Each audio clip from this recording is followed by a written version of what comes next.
Hello, everyone, and welcome to English Pod. My name is Marco. My name is Catherine, and today we have a very special lesson for you. This is actually the first in a series of lessons about interview skills. That's right. For 10 lessons that you will hear once a week for the next 10 weeks, we're going to take a look at an interview, a job interview, and we're going to take you step by step throughout the whole interview process, as well as teaching you some useful words and phrases that you can use next time you're at a job interview in English. Exactly. So pay attention. Today is the first day we're going to be entering the office, and we're going to learn some things that are important for talking to your future employer or meeting people in an interview. Okay.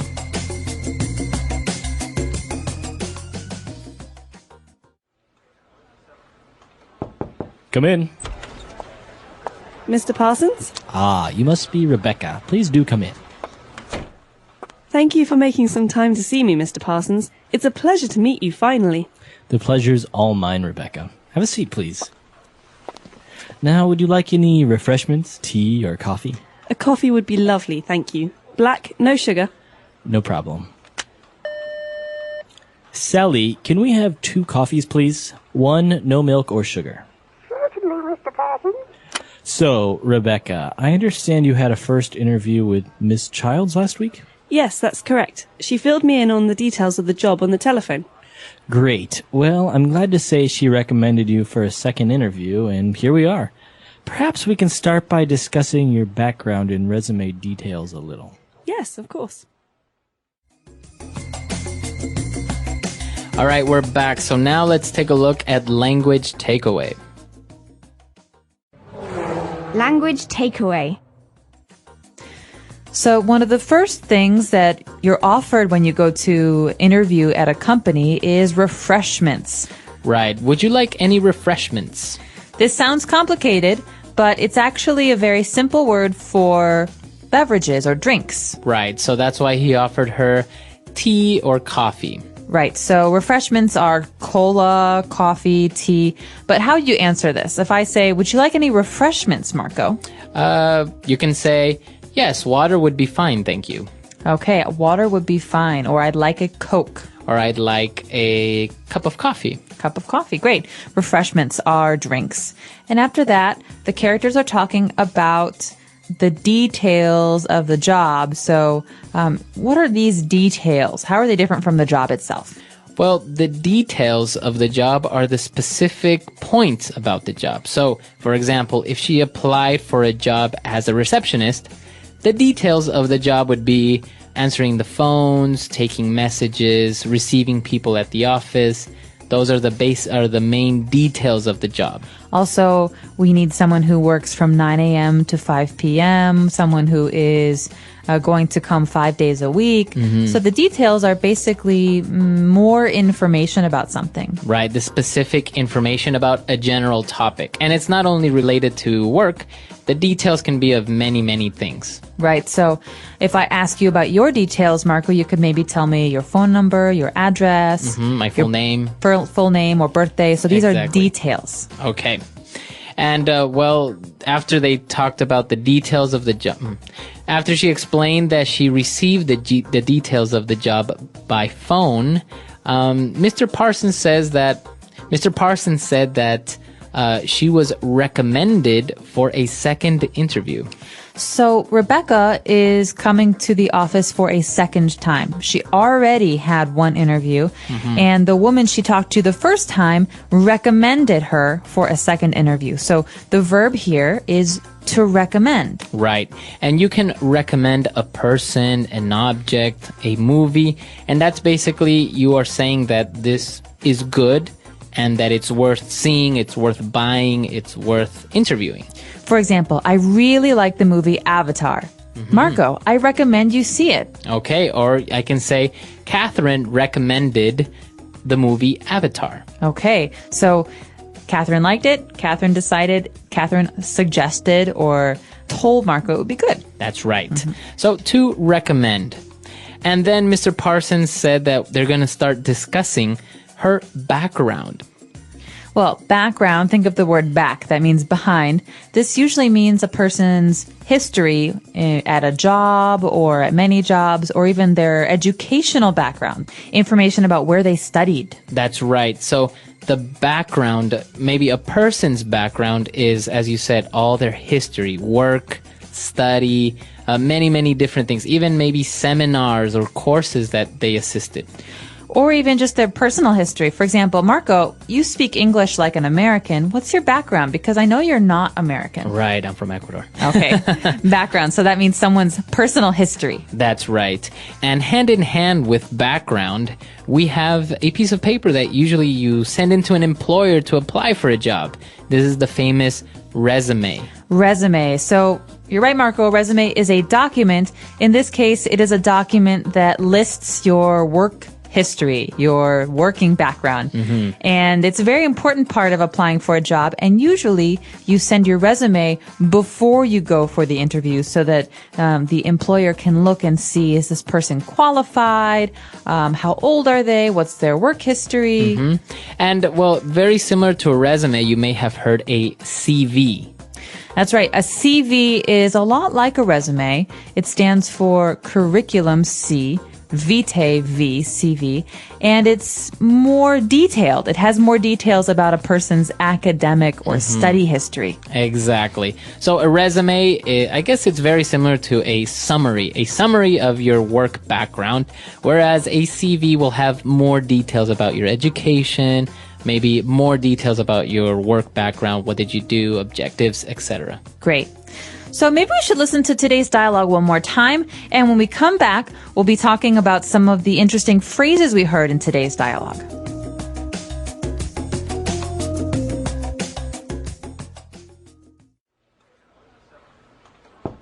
Come in.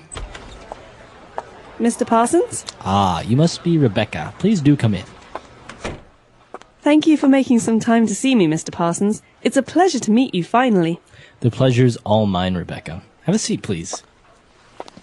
Now, would you like any refreshments, tea, or coffee?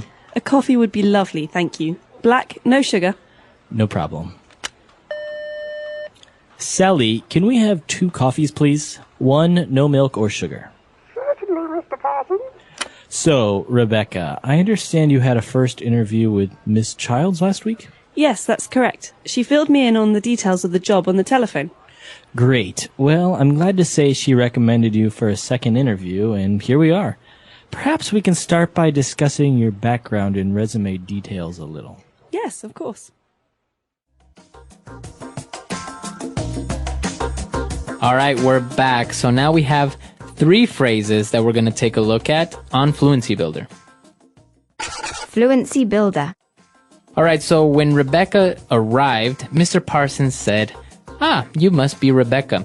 Please do come in." Okay, so you could say, please come in. This means, please come into my office, or come on in. Right. But here, the interesting thing about this is the word do. Right, he's using the verb do, and it may sound wrong. It may sound like it's unnecessary because you do have a phrasal verb there already, come in. So you can just say, please come in. But when he says, please do come in, he is emphasizing on her to come in. That's right. So this is a very polite way to invite someone inside. You can also say, please do have a seat. All right, so you are emphasizing in a very polite way to please sit down. That's right. Please do come in. So there are many other ways that you can use it. So for example, if you really want your friend to call you sometime next time you're in town, you say, please do call me next time you're in town. Please do. You could even say it afterwards, simply please do, for emphasis. Right, so if I say, hey, Catherine, I'm going to call you next time I'm in Shanghai. Please do. There we go. So that means please do call. All right, so please do come in. Please do call. All right. After that, Rebecca says, thank you for making some time to see me, Mr. Parsons. So she is happy that Mr. Parsons is available and wants to talk to her. This is a very common phrase that means, thank you so much for interviewing me. Right. So I guess it's kind of a way of saying, look, I know that you're a busy person and that you don't have very much time, so thank you for making some time to see me. Right. So this isn't just about interviews. You could say this phrase for meeting with a client or meeting with even a friend. You could say, hey, Marco, I know you were really busy last week, but thank you so much for making some time to see me. Right. So you're just basically saying, I understand that you're very busy, but I appreciate that you made some time to see me. All right. And well, she said, you know what? It's a pleasure to meet you. But Mr. Parsons replied by saying, hey, the pleasure's all mine. All right, another very, very polite phrase that you hear a lot. Maybe some of you have heard the phrase, it's a pleasure to meet you before, but the response, the answer is very interesting. The pleasure is all mine. Right. So this stands for the pleasure is all mine. Right. And I guess it's the most appropriate response if somebody says, it's a pleasure to meet you.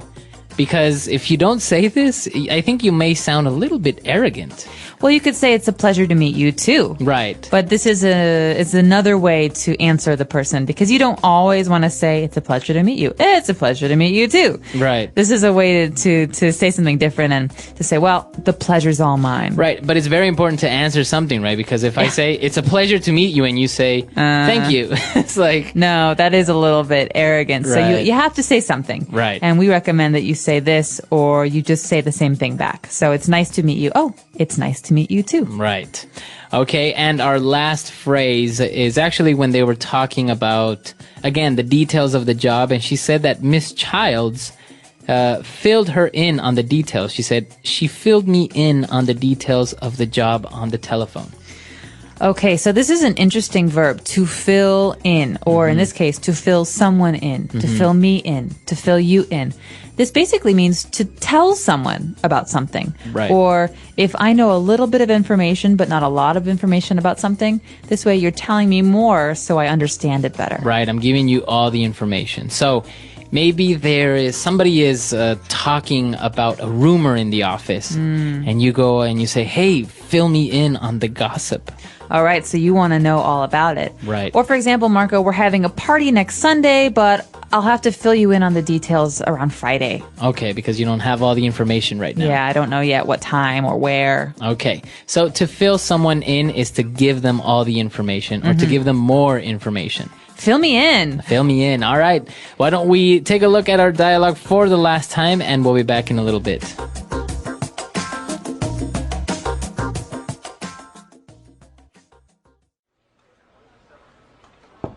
Come in. Mr. Parsons? Ah, you must be Rebecca. Please do come in. Thank you for making some time to see me, Mr. Parsons. It's a pleasure to meet you finally. The pleasure's all mine, Rebecca. Have a seat, please.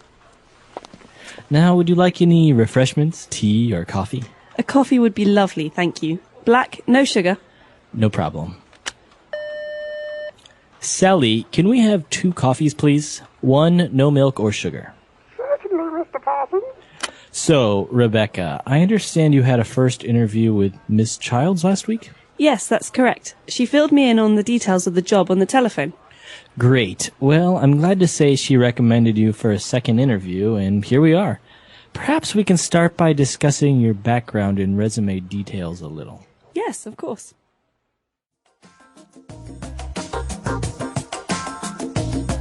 All right, so as we mentioned, this is the first part of a 10-part series of the interview series. And this is going to be very, very helpful. As you saw in this first part, we're just taking a look at some basic vocab and phrases that you can use when you're just introducing yourself. You're just getting started in the interview. So what we're going to be looking at later on is talking about yourself, answering questions. But many people don't realize that one of the most important parts of the interview is the very, very beginning. Because some psychologists say that we make a decision about a person or how we like a person within the first, 30 seconds of talking to them. Yeah. So it's important that you speak confidently and that you say some of these English phrases comfortably. It's a pleasure to meet you. Oh, the pleasure's mine. These little things will really help you. That's right. And I think as talking about introductions and how this woman arrived to the office, I think one of the key things that we would recommend is to look that person in the eye and give a firm handshake, right? Yeah. I don't know how many people actually realize how important this is. It's very, very important because as an interviewer, the person or the manager who's interviewing you, I think you can tell a lot from a person if somebody gives you a very flimsy handshake or doesn't look you in the eye. That's right. Well, I think in many ways people think, oh, this person is not confident, or this person is uncomfortable, or this person is hiding something. Yeah. And so it's important really to be yourself, to smile, to look at a person in the eyes, especially in a lot of like American companies or Canadian companies. I know in other parts of the world, smiling with a stranger is unusual or maybe unacceptable. But in America, it means I'm confident. Here I am. Here's my name. Nice to meet you. It's a very important part of an introduction. Yes, very true. So we actually want to hear what you think. How important for you is a handshake, a firm handshake, looking someone in the eye, or how do interviews work in your country? Let us know, and we hope that this is helpful for you in the future if you're looking for jobs or you just want to practice your English. That's right. So if you have any other questions or doubts, we're at EnglishPod365.com. We'll see everyone there. Bye. Bye.